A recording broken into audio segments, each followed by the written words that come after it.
I had a big problem when I was a kid. Who doesn't? We were kids, right? I was a sore loser. Not the kind of loser that would holler and scream and blame everybody else for cheating, but I would cry. I felt worthless if I wasn't winning.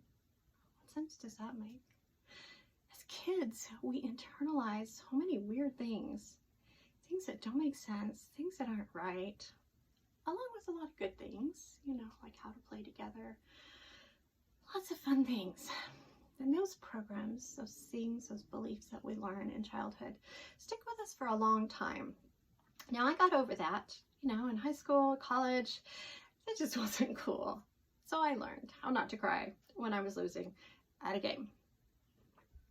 So fast forward, I'm married. I'm playing a game with my husband. It's a chess game.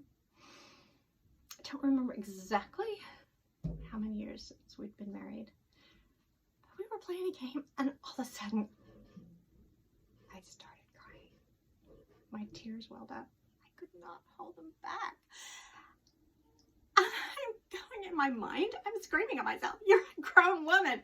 What are you doing?" My husband was great. He's like, "Well, what's wrong, dear?" I don't know. Anyway, I got through that. But those childhood programs, they just pop up. And you know what? If we just run on automatic repeat, all those programs, they're going to run us into the ground unless we stop and think and question these things and change what needs to be changed. And I got good news. I found a hack.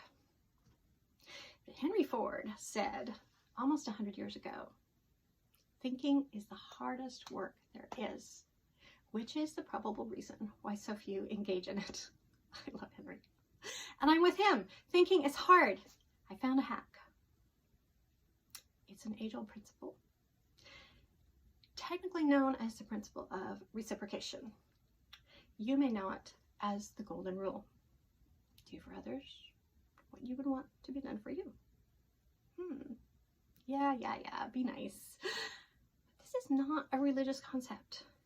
This is a human concept. And this is magic. To me, it was a magic mirror, and I'll show you how. Let's work through something.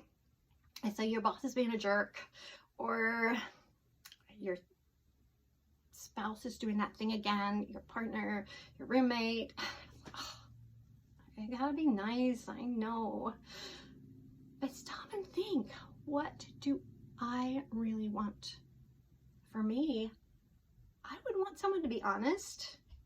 Yeah, I wouldn't want someone just to feel devastated and demeaned because I had something that just had to blow out.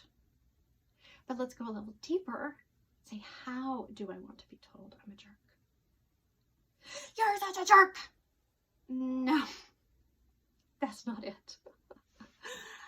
Maybe I would want to be told what I'm doing right as well as what made me a jerk.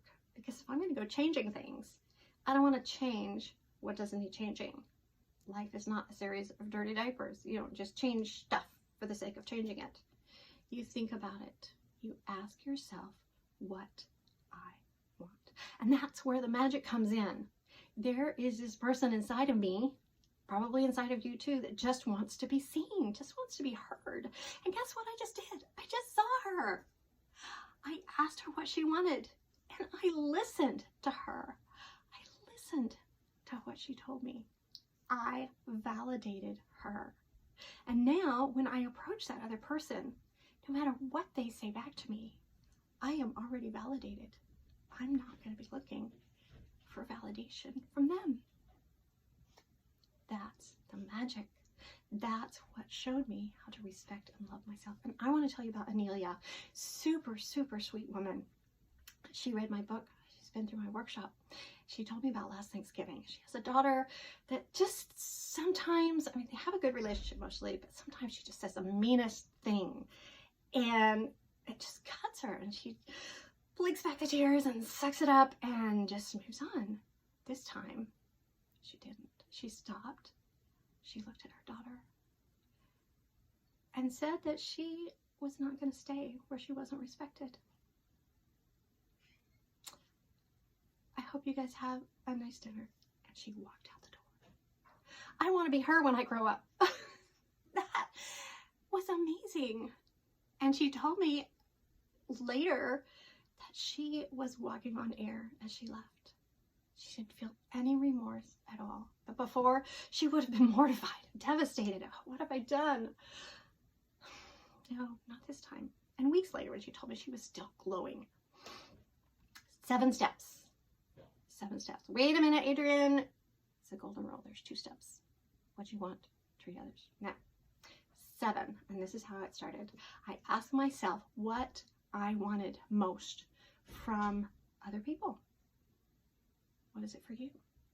For me, I want to be acknowledged and accepted exactly how I am. All the mess, everything. This is me. Acknowledge me for who I am, not for who you want me to be, not for who you need me to be, or who you think I am, but just who I am. 6 more steps in my book. Those 7 steps are coming out in my workbook too, and I am so excited about that. It's in color. It's beautiful. There are things to check, things to circle, things to scribble, and you'll have so much fun. You can find me at adrianonlife.com, ADRIAN onlife.com. And I'm also on Facebook and Instagram at Adrienne on Life. I would love to see you there. I love stories.